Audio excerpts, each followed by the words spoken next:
Good morning, students. We have started the chapter 3, Glimpses of the Past, in our previous class. Now we have studied till satisfaction. In this part, we have studied at how the education policy of Macaulay affected the Indian people. This policy produced clerks to whom the British gave petty jobs under them, and unfortunately incidentally we can say that it also produced a new generation of intellectuals, है ना। इससे बहुत सारे intellectual लोग भी produce कर निकल कर बाहर आए और लोगों के अंदर कहीं ना कहीं कुछ अवेयरनेस भी आई, है ना। तो लोग कहने लगे कि हमें भी हमारे जो दूसरे भाई बहन हैं उनको भी पढ़ाना चाहिए, ठीक है। तो next come to the sparks. This is the period of 1855 to 57, है ना, बिटवीन 2 years ओनली, 2 साल के बीच में किस तरह से स्पार्क इज व्हाट, चिंगारी, है ना भाई। जो 1857 की जो रिवॉल्ट थी उसके पीछे क्या रीज़न था, उसके बारे में ये है कि भाई किस चीज़ ने चिंगारी लगाई। Taxes continue to ruin the peasants as we have studied, कि भाई जो फॉरेन ऑफिसर्स थे, अंग्रेज ऑफिसर्स थे, उन्होंने क्या करना, टैक्स चार्ज करना, हैवी टैक्सेस चार्ज करना स्टार्ट किया पीजेंट्स के ऊपर, और ये कंटिन्यूस रहे तो उससे क्या हुआ, हमारे जो पीजेंट्स है वो क्या होते चले गए, रूइन होते चले गए ना, बर्बाद होते चले गए। In Bengal the Santhals who had lost their lands under new land rules become desperate, और ये जो रूल था इसके अकॉर्डिंग क्या हुआ, बंगाल में संथाल इज अ कास्ट, है ना, वहाँ पर एक कह सकते हैं बड़ी कम्युनिटी थी, तो उन्होंने संथाल्स ने क्या करा, अपनी ज़मीन को खोना शुरू करा, है ना, because they were charging heavy tax, है ना, हैवी टैक्स ले रहे थे, उससे इनकी ज़मीन जाने लगी, तो वो क्या हो गए, डेस्परेट हो गए, है ना, बिल्कुल निराश हो गए। In 1855 they rose in rebellion and massacred Europeans and their supporters alike, और क्या हुआ फिर 1855 के अंदर इन लोगों के अंदर जब बहुत ज़्यादा डिससेटिस्फेक्शन बढ़ गया तो ये लोग विद्रोह को लेकर, रेबेलियन यानी विद्रोह, है ना, विद्रोह के रूप में खड़े हो गए, और इन्होंने यूरोपियंस का और उनके बहुत सारे सपोर्टर्स का क्या करा, मैस्कर, है ना, इनका नरसंहार का, इनको मारा।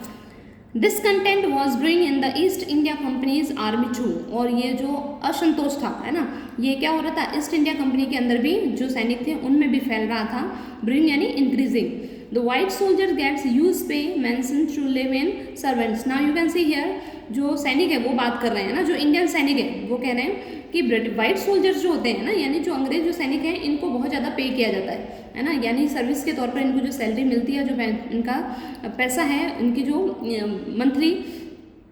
पेमेंट है वो बहुत ज़्यादा है। While we get a pittance and slow promotions, और हमें क्या होता है, हमें सिर्फ थोड़ा सा दिया जाता है ना, धीमे प्रमोशन देते हैं, यानी हम बहुत काम करते हैं, जब जाके हमें थोड़ा बहुत प्रमोशन मिलता है, और हमें जो ये दे रहे हैं बहुत ही कम पैसा दे रहे हैं। The angrez ask us to cross the sea which is against our religions,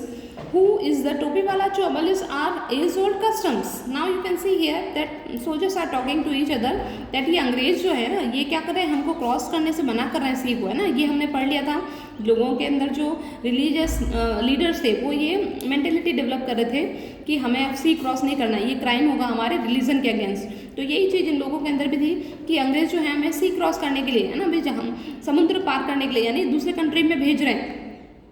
और ये टोपी वाले जो हैं, ये टोपी वाला इस अंग्रेज, है ना, ये होते कौन है, हमको हमारी कस्टम से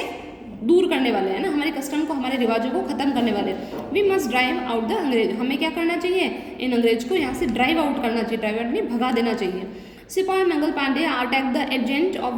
of the regiment and was executed, और क्या हो गया, मंगल पांडे जो है, इन्होंने एक असिस्टेंट था, ऑफिसर का असिस्टेंट, एजेंट यानी जो ऑफिसर्स होते हैं उनके असिस्टेंट होते हैं, है ना, तो उन्होंने अटैक कर दिया मंगल पांडे ने। जब मंगल पांडे के मन में इतना ज़्यादा विद्रोह भर गया तो उन्होंने उसके ऊपर अटैक कर दिया, और क्या हुआ, एंड वॉज एग्जीक्यूटेड, और उनको फांसी की सज़ा मिली।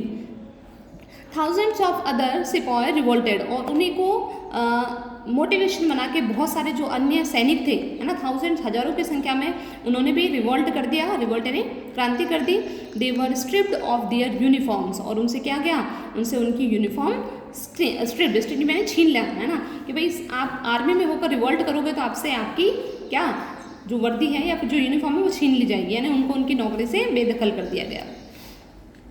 Few Englishman had care to understand Indian customs और द पीपल्स माइंड। अब कुछ इंग्लिशमैन जो थे वो समझ रहे थे, है ना भाई, इंडियन कस्टम्स को या लोगों के माइंड को,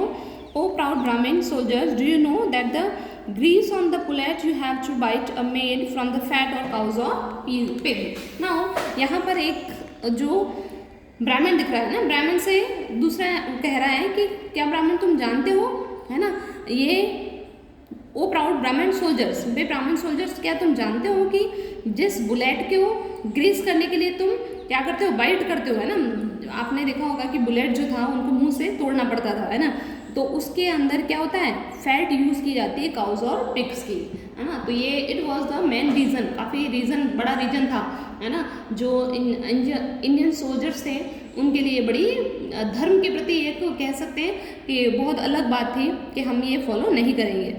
ये अगेंस्ट थी, है ना, उनके रिलीजन के अगेंस्ट थी। What the white man has deceived us to, अब यहाँ पर जो मुस्लिम आपको नजर आ रहा है वो भी कह रहा है कि हमें भी अंग्रेजों ने धोखा दिया है।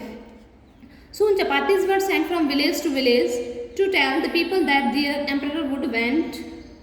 want their service। अब लोगों के अंदर क्या हो गया, अवेयरनेस प्रोड्यूस हुई, लोगों के अंदर जागरूकता आई और उन्होंने क्या करा, चपातीस के माध्यम से, है ना भाई, चपाती जो संदेश के माध्यम से, चपाती तो एक माध्यम था, है ना, चपाती के माध्यम से वो एक दूसरे गांव में संदेश भेजने लगे कि भाई हमारे जो शासक हैं, एम्परर को क्या जरूरत है, तुम्हारे सर्विस की जरूरत है, यानी लोगों को अब क्या जरूरत है, लोगों को अवेयर होके, कलेक्ट होके और यूनाइट होने की जरूरत है कि भाई जब भी जरूरत पड़े हमें, तो हमें इकट्ठा होके अंग्रेजों के ऊपर क्या करना है, अटैक करना है। Yes all my village man will be ready, है ना, नाउ ही से मैं विलेज का जो मुखिया वो कह रहा, हाँ बिल्कुल मेरे गांव के सारे लोग तैयार हैं, जब भी जरूरत पड़े हमें कह देना, हम बिल्कुल रेडी हैं। Similarly lotus flower circulated among Indian soldiers, अब जो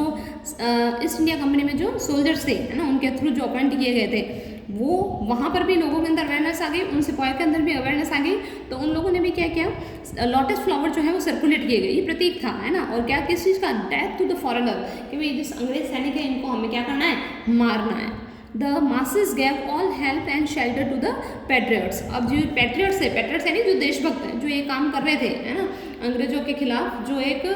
रिवोल्यूशन तैयार कर रहे थे, इसमें जो मासेस थे, मासेस यानी पीपल, है ना, जो कॉमन पीपल थे, उन्होंने उनको काफ़ी ज़्यादा सपोर्ट किया और क्या किया, शेल्टर भी दिया, शेल्टर यानी शरण, है ना, कि भाई इनको छिपने की अगर कहीं ज़रूरत पड़ रही है, कहीं छिपाना है, या फिर मनी से लेकर या फिर और किसी चीज़ की ज़रूरत पड़ रही है, तो इन लोगों ने इनको फुल्ली सपोर्ट किया। ओके, सो